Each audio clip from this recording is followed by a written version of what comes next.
Merci Seigneur pour le partage d'Isabelle, c'était vraiment excellent. Merci pour Charles, ce qu'ils m'ont apporté, ça m'a particulièrement édifié au travers de ta parole. Et Seigneur, tu as quelque chose à nous dire au travers de ton message ce matin, Seigneur, que tu puisses passer au travers moi, que tu nous rendes à l'écoute aussi, la capacité de retenir ce qu'on entend, pas juste le retenir intellectuellement, mais spirituellement aussi. Seigneur, que tu agisses. Ta parole ne revient pas à toi sans effet. Alors, je te demande de vraiment travailler dans les cœurs ce matin. Et je te demande de m'aider dans la transmission de ce que j'ai besoin de transmettre. Dans le nom de Jésus-Christ.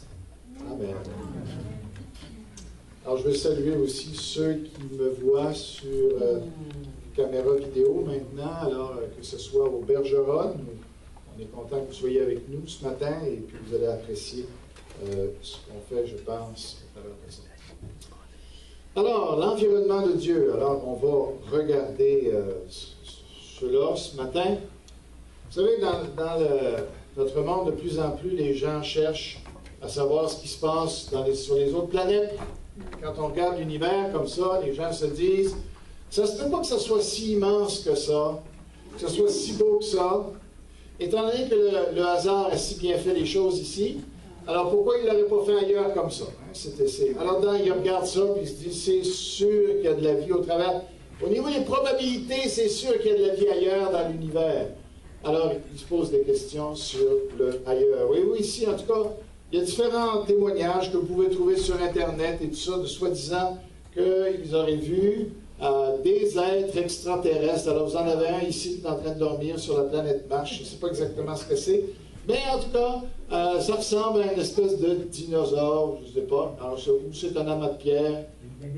Hey, il y en a d'autres qui regardent ça, puis ils voient les circonvolants, il y a des ovnis, il y a des gens qui nous visitent sur la planète. Il faut organiser des restaurants même pour ces gens-là, parce que il faut bien les recevoir, c'est bien important. Alors, ils vont, finalement, vous allez trouver ça à un moment donné, des menus pour extraterrestres, bientôt, ça va peut-être paraître. Alors, donc, il y en a d'autres qui pensent les voir. Alors ici, je ne sais pas si c'est un gars de l'Halloween qui s'est déguisé, mais en tout cas, il y en a qui sont très sérieux avec ça, et puis ils parlent de toutes sortes de choses. Alors on s'intéresse de ce qu'il y a ailleurs. Il y en a même qui ne nous parlent pas des extraterrestres, mais ils nous parlent des intraterrestres. Il paraît qu'en dessous de nous, il y a beaucoup de labyrinthes, il y a du monde qui se promène là-dedans. Des fois, si vous êtes couché la nuit, vous entendez des bruits, c'est peut-être les intraterrestres qui sont en train de faire le ménage. Alors, surveillez ça, et puis surveillez surtout vos caniveaux. On ne sait jamais, peut-être que le couvert va lever à un moment donné. Alors, mais il y a autre chose ailleurs, effectivement. Il y a ce qui se passe dans l'au-delà avec Dieu. Ça existe vraiment. Et donc, ce matin, on veut parler de l'environnement de Dieu. Qu'est-ce qui environne Dieu? Qu'est-ce qu'il vit, lui, au ciel? On va regarder ça, vous allez voir, c'est pas très agréable ce qu'il vit toujours. Alors, je vais vous inviter à tourner, si vous avez votre Bible, vous pouvez tourner dans votre Bible, c'est toujours bien de regarder dans la Bible même, mais je le mets ici pour ceux qui n'ont peut-être pas amené leur Bible ce matin. Ça se trouve dans Osée, chapitre 12, les versets 1 à 2. Alors, voici ce que nous lisons dans ces versets-là ce matin. Éphraïm, qui est un synonyme du nom pour Israël dans ce cas-ci. OK? Alors, Éphraïm m'entoure de mensonges. Et la maison d'Israël de tromperie. Judas est encore sans frein vis-à-vis de Dieu, vis-à-vis du Saint fidèle. Éphraïm se repaît devant et poursuit le vent d'Orient, de l'Est, finalement. Chaque jour, il multiplie le mensonge et la violence. Il fait alliance avec la Syrie et on porte de l'huile en Égypte. Bon, mais quelqu'un lit ça aujourd'hui et, bon, à part les choses qui sont quand même assez faciles, le fait du mensonge, de la tromperie, ça, c'est des choses qu'on comprend. Mais si on n'a pas une connaissance biblique, il y a, c'était quoi la Syrie? Qu'est-ce qui se passait en Égypte? Qu'est-ce que c'est l'histoire de l'huile? Qu'est-ce que c'est encore une fois Éphraïm? C'est quelle signification que ça? Le Saint fidèle, pourquoi on l'appelle comme ça? Le vent d'Orient par rapport au vent. Pourquoi rajouter l'Orient? Alors, c'était quoi l'alliance qu'il faisait? Alors, il y a tout un tas de connaissances bibliques qu'il faut avoir pour vraiment saisir le texte ici, mais je ne veux pas entrer là-dedans ce matin, ça serait trop technique et tout ça. Alors, ça, c'est une méditation plus avancée qu'il faut avoir. Mais quand je lisais ça, la semaine passée particulièrement, ça m'a vraiment arrêté quand j'ai lu ces paroles, Éphraïm m'entoure de mensonges. Et là, je me suis mis à réfléchir, et ce matin-là, j'ai vraiment la conviction que Dieu me parlait. Dieu m'arrêtait pour que je puisse méditer sur ce texte-là et que je puisse réfléchir et comprendre de quoi il s'agissait. Alors, quand, vous savez, quand Dieu nous parle, il y a vraiment une joie qui vient dans notre cœur. Quand on découvre des choses, c'est tellement bon de voir de toutes les réflexions qu'on a. On voit comme le passage qui s'ouvre devant nous. Et là, on sent qu'on rentre dans une réflexion, dans une compréhension plus profonde, une compréhension qui est plus personnelle aussi, qui nous touche. On réalise que là, wow, il faut que je m'arrête. C'est un texte qu'on peut lire, que peut-être vous avez déjà lu. On passe par-dessus ça rapidement. Mais ce matin-là, Dieu ne voulait pas que je passe par-dessus. Et ça m'a vraiment arrêté.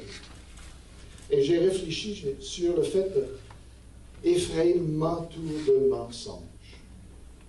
Et j'ai quand même, quand tu penses un peu à ça, c'est un peu imagé, parce que d'abord, Dieu, il est où exactement? Et il est partout. Alors, comment tu peux entourer quelqu'un qui est partout? Tu sais, je veux dire, au moins déjà, ça suggère une position, ça suggère quelque chose qui n'est pas tout pour qu'on puisse l'entourer. Ça veut dire qu'il y a une limite à sa grandeur si tu veux réfléchir de cette manière-là. Mais évidemment, hein, c'est pas de cette façon-là, c'est pas quelque chose de physique ici qui est en question. C'est une question de qu'est-ce que Dieu, avec quoi Dieu est en train de réfléchir. De quoi il est témoin sur la terre. Alors il dit, vous m'entourez de mensonges. Vous m'entourez de tromperies. Hein, plus loin. Mais encore là, quand on réfléchit, comment on peut tromper Dieu? Comment on peut mentir à Dieu? Je veux dire, il sait tout. Tu sais, déjà, pour le fait de pouvoir mentir à quelqu'un, il faut déjà au préalable assumer qu'il ne connaît pas tout. Parce qu'autrement, il te voit venir, puis bon, c'est une tentative de mensonge, mais ça ne peut pas être un mensonge véritablement. Parce qu'il te discerne, il voit bien ce que tu es en train de lui emmener. Alors, j'ai continué à réfléchir. Ce peuple-là, qui peut être nous aujourd'hui, est-ce que Dieu pourrait dire aujourd'hui, tu m'entoures de mensonges? Et comment on peut entourer Dieu de mensonges? Ça veut dire, il me semble que quand on parle de ça, déjà à la grandeur de Dieu, s'il faut qu'il y ait des mensonges tout autour de lui, vous me comprenez? On parle ici spirituellement. J'imagine que c'est parce qu'il y en a pas mal de mensonges. Ah, je m'arrête, je me dis, mais à quoi Dieu pense? Qu'est-ce qui l'emmène à dire, vous êtes des menteurs? Et pas à peu près à penser. Vous menez une vie de mensonge. Vous m'offrez en spectacle le mensonge continuellement. Alors, il faut réfléchir. Il faut s'arrêter et il faut se dire, Seigneur, est-ce que tu me parles à moi, là? Alors, est-ce que Dieu est paranoïe? Tu sais, est-ce que Dieu est malade psychologiquement? Il voit des péchés partout, tu sais, puis là, il exagère la situation. Il a l'impression que tout le monde est en train de le tromper, tout le monde est tout croche, tu sais, là, le monde, tu sais, puis Dieu est là, puis c'est devenu une maladie pour Dieu. Est-ce que Dieu est malade? Ou est-ce qu'au contraire, c'est nous autres qui ne voulons pas voir ce que Dieu voit? Alors, j'ai assez confiance en Dieu de penser qu'il n'est pas malade et qu'il n'a pas besoin de psychiatre ce matin. Je pense que plutôt le problème, il est avec l'humanité. Il est avec nous, pas dans le sens nécessairement l'Église, faisant attention, mais le nous humanitaire. Voilà le spectacle, voilà de quoi Dieu est entouré. L'environnement de Dieu. Vous m'offrez en spectacle un très mauvais spectacle. Vous avez déjà été peut-être déjà dans des spectacles, vous avez payé le prix, vous êtes allé là, vous avez regardé ça. Vous avez été voir un film, puis vous êtes sorti avant la fin du film parce que tu disais, c'est donc, excusez mon québéquisme, c'était bien poche. C'était vraiment plate. Alors, il semble que le spectacle qu'on offre à Dieu ne soit pas toujours agréable. Alors, lui qui voit au travers de tout, alors j'imagine que quand il dit « vous êtes des menteurs », il le voit clairement. Il n'invente rien, il nous discerne beaucoup mieux que nous discernons. Alors, quels sont ces mensonges-là? Parce que je me suis dit, en m'arrêtant, je me suis dit, bon, ben là, Seigneur, ça a l'air que je ne comprends pas assez le principe du mensonge pour, dans ma compréhension de Dieu. Moi, si tu m'avais demandé d'évaluer l'humanité, je ne l'aurais pas catalogué ou je ne l'aurais pas caractérisé ou décrit comme étant un environnement de mensonges. J'aurais trouvé l'expression exagérée, trop forte. Alors, je me suis dit, il y a quelque chose certainement que je ne comprends pas. Pourquoi tu peux dire ça? Et il faudrait peut-être reviser nos notions là-dessus et de se mettre un peu plus au diapason de Dieu pour comprendre comment Dieu voit les choses. Mais je pense qu'après le sermon de ce matin, on va plus être en mesure de voir pourquoi Dieu parle que vous m'entourez de mensonges. Alors, d'abord, on ne parle pas des petites choses. D'ailleurs, si quelqu'un voudrait avoir la bonté de juste fermer les lumières, je pense que ça va être... Alors, vous êtes comme moi sûrement là-dessus. Vous avez souvent dû être déçus par les publicités. Alors, là, ce n'est pas les plus graves mensonges, ça, mais ceux-là existent et c'est ceux qui nous touchent plus. C'est ceux qu'on réalise le plus. Là. Ces mensonges-là qui nous touchent personnellement. D'accord? Alors, on a tous eu des publicités. Celle-là, c'est la publicité. Excusez, c'est en anglais, mais en tout cas, j'assume que vous êtes bilingue. Alors, vous savez, mais ça l'image est française, OK? Il n'y a pas de problème. L'image est en français. Alors, ça, c'est la publicité. Ça, c'est quand on va là. Mais j'aurais pu mettre, je ne veux pas les mettre juste eux autres. J'aurais pu mettre AW là-dessus. J'aurais pu mettre Burger King. J'ai toujours l'impression que je salive plus avec l'annonce. Des fois, j'aurais plus le goût de manger l'annonce que de manger le hamburger que je viens d'acheter. C'est quand même pas normal. Hein? D'accord? Alors, ben ça, c'est quelque chose qu'on voit assez fréquemment. Et on ne dira pas que ce n'est pas intentionnel, parce qu'il y a beaucoup de compagnies qui se sont fait prendre, justement, on appelle ça la publicité trompeuse. L'Oréal, moi, ça ne me concerne pas, parce que, tu sais, les facémérides et tout ça, ça ne m'intéresse pas tellement. Mais ça a l'air de marcher, parce qu'il n'y a pas grand-chose de l'idée là-dessus. Sauf que la jeune fille a peut-être 25 ans, ça fait que c'est pas encore commencé. Mais en tout cas, eux autres qui ont été attaqués en justice, ils ont été trouvés coupables de fausses publicités. Hey, ça se peut. Ça, je ne savais pas ça. Il y a des compagnies qui ne disent pas la vérité dans ce qu'ils annoncent.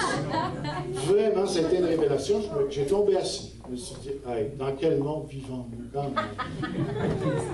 Alors, il y en a d'autres. Il paraît que Nutella, et puis, attention, c'est quelqu'un qu'on connaît ici, mais ça ne doit pas être lui.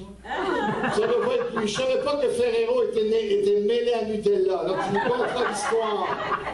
Mais condamné pour publicité mensongère. J'espère que c'est pas toi. Bien, mais ils ont été. Ah, puis vous voyez leurs annonces. Il y a des crudités à côté. Il y a toujours des beaux raisins, des pommes après ça. Tu sais, un beau jus d'orange. Toute la santé. Peut-être un beau petit yogourt après. Puis tu as 2 belles grosses toasts de Nutella avec 7 paquets de Nutella dessus. Ça, c'est santé. C'est certain. Alors, une autre publicité mensongère vaut à peine 2,25 millions, un quart de millions en plus d'amendes. Oups, là, c'est pas juste. Peut-être bien qu'ils n'ont pas dit la vérité. Non, non. Ils ont été accusés, ils ont été trouvés menteurs. Ça fait que semble-t-il, et surtout dans les médicaments et tout ça, tout dans les domaines d'expertise où ça prend vraiment des scientifiques. Même j'ai appris qu'il y a tout un tas de vocabulaire qu'on parle, tu sais, ça n'existe même pas dans le dictionnaire. C'est leur vocabulaire qu'ils ont inventé à eux, ça correspond. Si tu veux t'informer de ce qui existe, de ce que c'est ça, cette affaire-là, tu n'es pas capable de savoir. Alors, et puis comme ce sont des techniciens, des scientifiques, des chimistes, alors ils peuvent t'inventer n'importe quoi, te dire que c'est bon pour régénérer le genou gauche. C'est spécifiquement la glucosamine gauche. OK? C'est spécifique pour ton genou et ta voiture gauche. Va pas te tromper quand tu vas à la pharmacie, prends pas celui de droite. Ça peut être dangereux. Surtout si ça monte au cerveau. Alors, voyez-vous? Mais il n'y a pas juste dans le domaine de la publicité, encore là, j'ai été surpris. Je me suis dit, ça se peut-tu? Dans quel monde vivons-nous? Il semble qu'il y a des gens qui fraudent le gouvernement. Tu sais, il y a des abris fiscaux. Mais non seulement il y a des gens qui n'ont pas les moyens d'avoir des abris fiscaux, mais ils s'en créent tout seuls. Tu sais, ils ne déclarent pas tout ce qu'ils gagnent. Hein? Alors, leur abri fiscaux, il n'est pas aux Bermudes, il n'est pas aux Barbades, il est en dessous de leur lit. OK? Alors, ils se créent des abris fiscaux et ils ne déclarent pas au gouvernement ce qu'ils gagnent vraiment. Alors, il semble que ce soit une pratique qui n'est pas si rare que ça. Bien, Dieu appelle ça le mensonge. Ah, tiens. Non, mais ça, je le savais quand même. Je ne peux quand même pas vous décourager sur ma connaissance que j'ai. Il y a quand même des choses que je réalise. Okay? Mais il y a tout un tas de trucs comme ça qu'on fait, que les hommes sont conscients, mais Dieu aussi est conscient de ça. On vit dans un monde où il faut faire, semble-t-il, attention à tout. Parce que c'est comme à un moment donné, le livreur de bois chez nous, je suis tout genou dans dans le métier de chauffer au bois. Hein? Alors, je suis tout content, j'ai mon foyer, je viens d'acheter ma petite maison mobile au sud de Montréal, mon foyer. Je suis tout content de ça, j'appelle un gars, j'ai dit, tu peux-tu me livrer du bois? Jusque-là, tout va bien. Puis, moi, je n'ai pas du tout d'idée que le monde du livrage de bois, du bois de chauffage, je ne connais pas ça du tout. Alors, j'appelle le gars, je dis à ma femme, j'ai commandé le bois, ça va être le fun. Hein, on va chauffer au bois. On va mettre des belles soirées d'amoureux. Hein? Okay. Alors, j'attends mon bois. Ils ne sont jamais venus livrer 2 jours. C'est drôle, hein? Ils sont venus livrer en plein milieu de la nuit. C'est quand même quelque chose. Alors, probablement qu'ils doivent couper dans le jour, je me suis dit. Ils doivent le couper dans le jour, ils doivent le faire dans le jour, puis le seul temps qu'ils ont le temps de le livrer, c'est la nuit. Tu sais? Ça fait que, je dis, ça doit être ça, tu sais. Mais en plus, quand je viens pour le prendre le matin, je regarde ça, moi je ne connais pas ça. Et ils sont pesantes, les bûches, tu sais. Je dis, ça doit être du bon bois. Ça va chauffer. Tu sais, ça va durer longtemps à part ça, tu sais. Tout l'hiver. J'ai enragé avec ce bois-là. Je me demandais bien qu'est-ce qu'il y avait. Du bois. Je ne dirais pas ce que j'ai pensé. Mais ça ne chauffait pas. Et après, j'ai compris l'histoire. J'ai jamais vu le camion. J'ai jamais vu les mesures. Maintenant, viens me livrer du bois. Moi, savoir quoi faire. Tu sais? M'a regardé ton camion, m'a regardé ce qui est rangé, m'a regardé la hauteur de ton bois, m'a regardé ton bois, puis là, j'ai été bûcheron un petit peu depuis ce temps-là. Du bois sec, là, je commence à savoir un peu ce que c'est. Je le pègue, je le regarde s'il craque, je regarde quelle couleur qu'il a. Hey, tu vas m'en passer moins maintenant. Mais c'est un vlimeux. Dans mes termes à moi, c'est tout un vlimeux. Mais au nom de Dieu, c'est un menteur. On appelle ça un menteur dans le ciel. Il m'a bien eu. Mais c'est pas drôle. Pas drôle parce que ça se fait dans d'autres proportions, ça. Moi, j'avais les moyens de passer mon hiver, me chauffer à l'électricité. Mais s'il y a des gens qui auraient juste compté là-dessus, ils seraient morts de fret cet hiver-là. Ça, lui, il s'en fout, le gars, là, qui est au bout.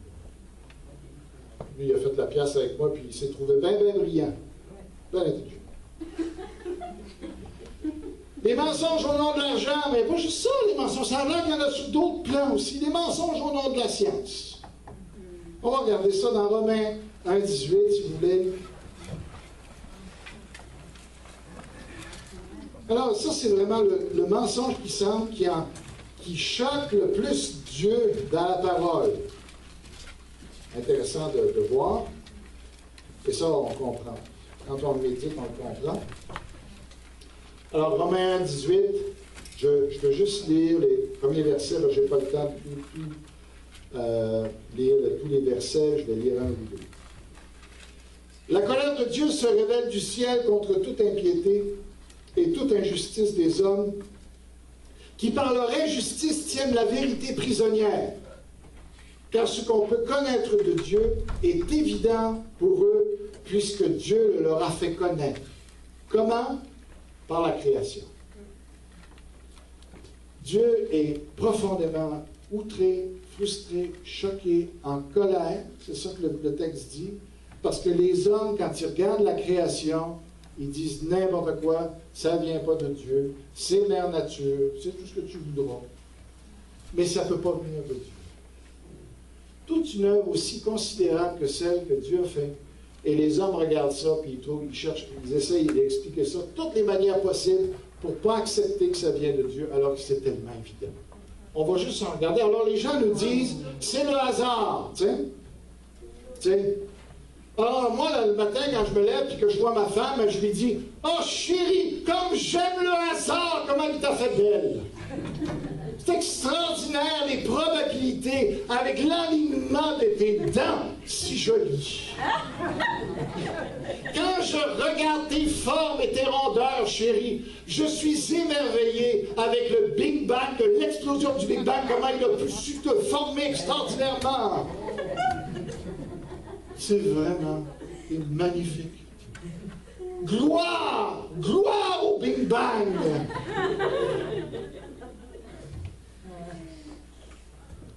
Incroyable. Comment les hommes dénaturent Dieu, les probabilités. Ça n'a pas de bon sens. Quand on regarde ça, une nébuleuse comme ça, vous n'êtes pas émerveillé devant ça? Quand vous regardez une supernova, c'est pas extraordinaire que vous voyez la beauté de ça, puis il n'y a pas de créateur en arrière de ça. Il n'y a pas un artiste incroyable en arrière de ça. Quand vous regardez les fonds marins, c'est pas extraordinaire, ça, d'ici que les hommes le polluent puis qu'on ne soit plus capable de rien voir au travers. Ça, c'est ce que les hommes vont faire. C'est même pas le hasard qui va faire ça. Les hommes, ce qu'ils vont faire un noir là-dessus. Une belle boîte. Ça, c'est le résultat de l'homme. Tu vois pas ça harmonieux, incroyable? Il fallait y penser quand même, mettre des gros yeux comme ça. Moi, je trouve que Dieu a le sens de l'humour. C'est vrai. Des couleurs, mais comme ça dit qu'il a vraiment voulu nous émerveiller, n'est-ce pas? Est-ce que c'est pas ça? Un artiste qui fait un tableau comme ça, tu vois bien son intention, c'est de nous dire, tu vois-tu comment je t'aime? Puis que je veux que ce soit beau, ton environnement. Mais on ne le voit plus. On ne le voit plus. Cerveau humain. Vous allez me dire que c'est le hasard. Savez-vous comment est-ce qu'il y a de connexion à un cerveau humain? Comment c'est complexe pour que ça fonctionne? Allez juste en briser quelques-uns, vous allez voir comment est-ce que ça marche après. Regardez comment c'est fait en dedans. Les réseaux, les neurones. C'est assez incroyable. C'est qui l'électricien qui a planté ça là? C'est qui le technicien qui les a branchés en bas? Personne.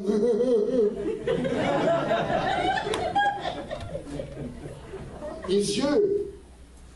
Tu ne vois pas que c'est incroyable?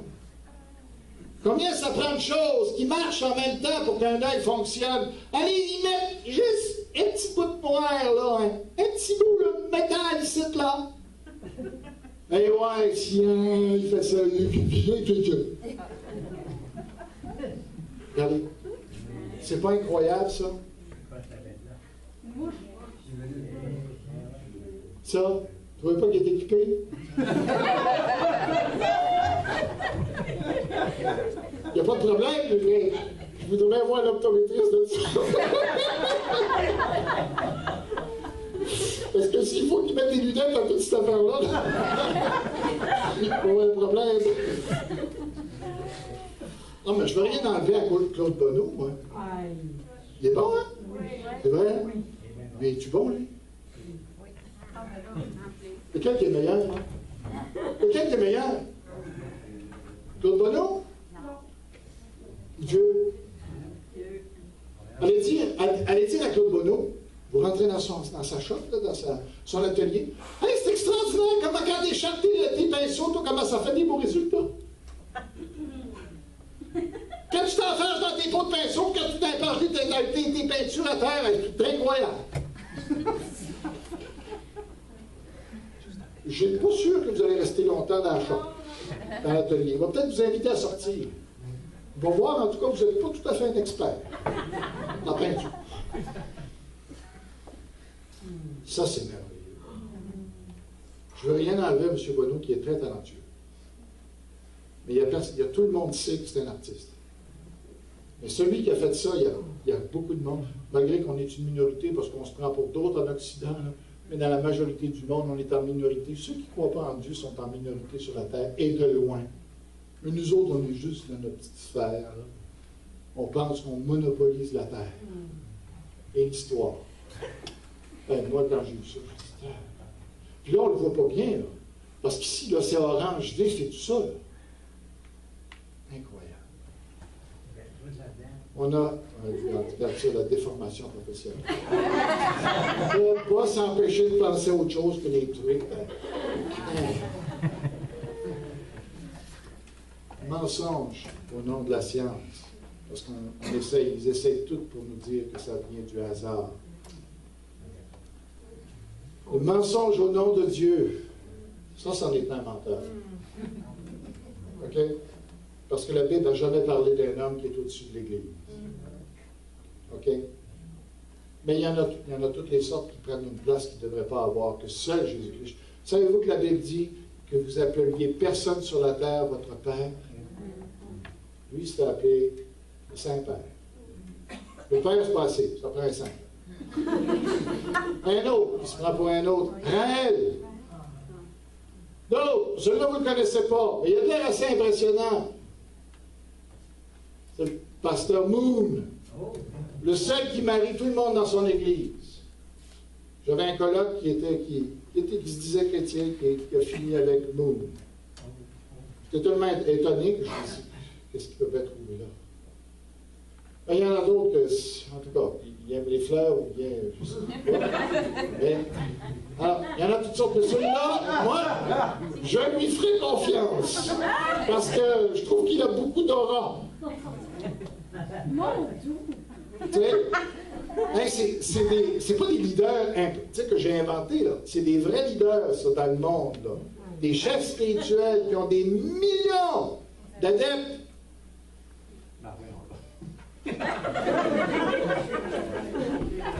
La Bible, Jésus a dit, je suis le chemin, la vérité et la vie. Nul ne vient au Père que par moi. Amen. Quand tu as Jésus, tu tranches avec le reste. Amen. C'est ça la vérité. Le reste, là, c'est tout du mensonge. Ce que les hommes nous racontent sur le hasard, sur les causes du début de l'humanité, puis tout ça, que la vie vient de la matière, on ne sait pas comment, mais on suggère des affaires. C'est de la folie. Et quand Dieu regarde toutes ces choses, il dit, ça le fait enrager. Vous ne seriez pas enragé, vous, quand vos enfants vous apportez des repas n'importe quand, vous vous efforcez de tout, tu sais, de leur mettre tout ce qu'il y a de mieux, de vous faire des potages ou des jus qui est naturel et tout ça, puis qu'il n'y a jamais un merci. À un moment donné, je pense que vous poignerez les nerfs, vous autres aussi. Moi aussi. Alors, même dans notre adoration, je ne dis pas que lui ou les autres ne sont pas vrais, mais il y en a plein qui chantent comme ça. Tu sais, partout dans le monde qui célèbrent Dieu. Et ils ne réalisent pas, ils sont en train de mentir. Ils sont en train de présenter, regarde sur les mains ici, puis sur celle-là, là, des mensonges qui sont offerts à Dieu. Vous allez voir pourquoi.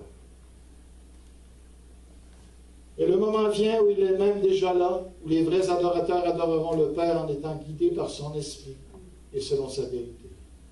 Car tels sont les adorateurs que veut le Père. Amen. Jésus. Si tu n'es pas en train d'adorer Dieu par Jésus-Christ qui est en toi, la seule adoration qui est valable, c'est celle de Jésus-Christ dans nos cœurs qui monte vers Dieu. Le reste, ça ne passe pas auprès de Dieu.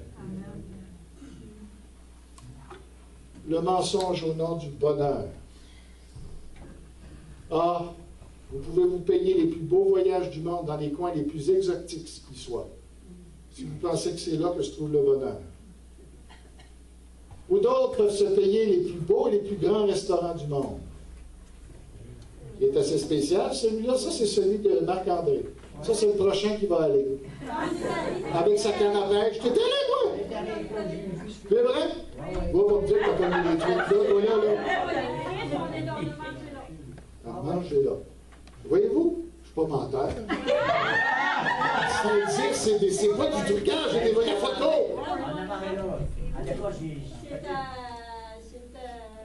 À Nashville. Ah, tu es heureux. Est-ce que tu es un homme heureux depuis que tu es allé là? Pas particulièrement.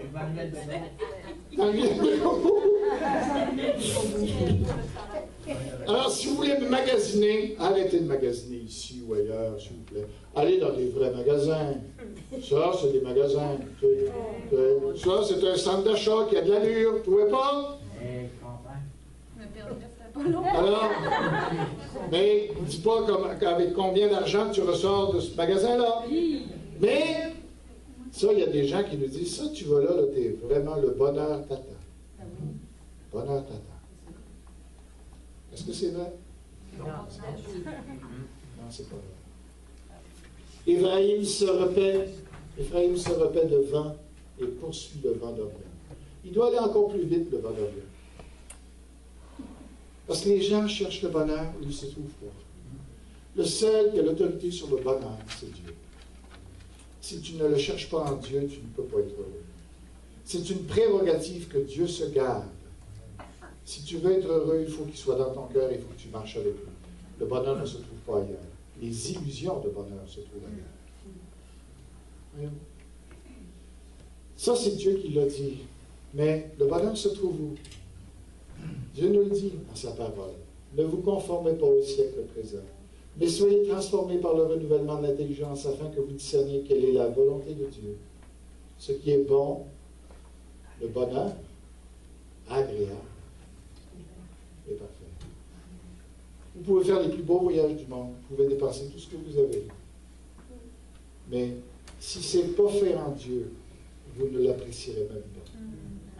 Dieu dit, vous vous creusez, vous mettez tellement d'efforts pour vous creuser des citernes crevassées qui ne retiennent pas l'eau.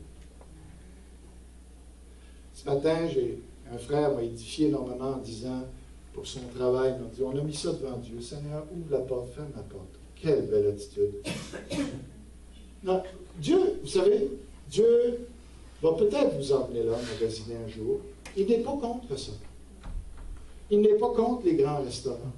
Il n'est pas contre que vous fassiez des voyages puis que vous alliez dans des endroits reculés du monde entier. Non, ça se peut qu'il va vous offrir des choses merveilleuses. Mais la différence, il faut que Dieu soit avec vous quand vous allez là. Amen. Si Dieu vous y emmène, parce que Dieu n'est pas un Dieu cheap, mais il veut qu'on apprenne à dépendre de lui. Il veut qu'on lui confie toutes choses. Il veut qu'il soit le maître de notre vie. Vous me dites oui, mais je le sais que dans beaucoup de choses qu'on fait, c'est pas vrai. On fait à sa tête. On prend nos projets. Dans Osée, il dit, vous faites des alliances avec la Syrie. Vous envoyez de l'huile en Égypte. Mais ce n'est pas un commentaire positif qu'il fait là. Il leur dit, c'est pas bien ce que vous faites.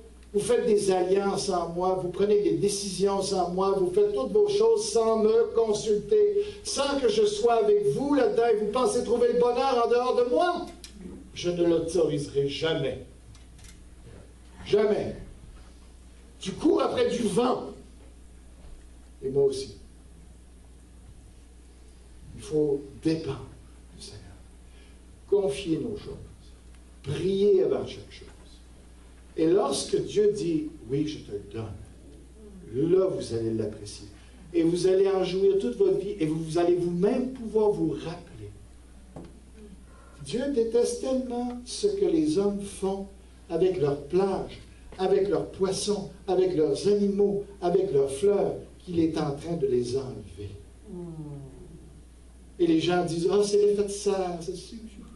Non, c'est Dieu qui est en train de t'enlever parce que tu ne sais même plus regarder ça avec le véritable regard. Tu es un menteur. Et si on cherche notre bonheur ailleurs, on est, nous aussi, des menteurs. Parce qu'on se dit chrétien, mais on n'agit pas comme des chrétiens. On fait croire aux autres qu'on est des adorateurs de Dieu, alors que dans le fond, dans notre vie de tous les jours, on ne sait pas adorer, on ne sait pas se soumettre à la volonté de Dieu et tout ce qui est écrit dans sa parole. Vous m'entourez de mensonges. Et je ne suis pas sûr, frères et sœurs, que ce n'est pas vrai pour nous aussi. Mais si dans votre vie, vous vous levez, Seigneur, guide-moi, prends ma décision, dirige-moi. Il ne veut pas vous enlever votre décision, mais il veut vous guider. Il veut être tellement proche de vous qu'il participe dans tout ce que vous aimez. Et il veut vous en donner même plus. Pour moi aussi. Il ne veut pas nous priver, il veut nous en donner. Et ce qui le frustre le plus, c'est de ne pas pouvoir vous en donner. Et m'en donner.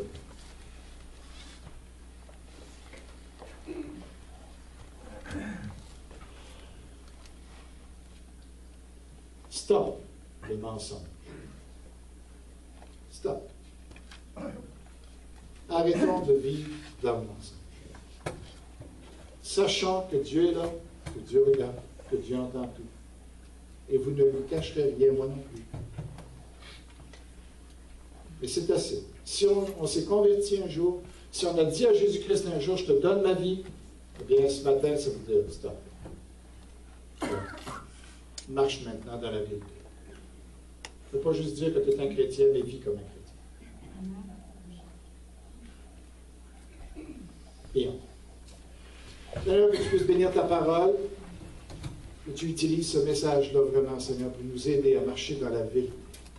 C'est mon désir ce matin, Seigneur. Je sais que je vais encore rater. Mais ça, tu comprends ça et ça, tu pardonnes ça. Et Seigneur, je te prie, accorde-nous la grâce de marcher continuellement dans la vérité. Continuellement sous tes regards. Continuellement sous ton conseil. Pour qu'on puisse être heureux. Seigneur, accorde-nous la grâce de pouvoir être heureux en toi. Et Seigneur, permets qu'on ne soit plus des menteurs. Au nom de Jésus-Christ. Amen. Que Dieu vous bénisse.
Et je crie vers toi.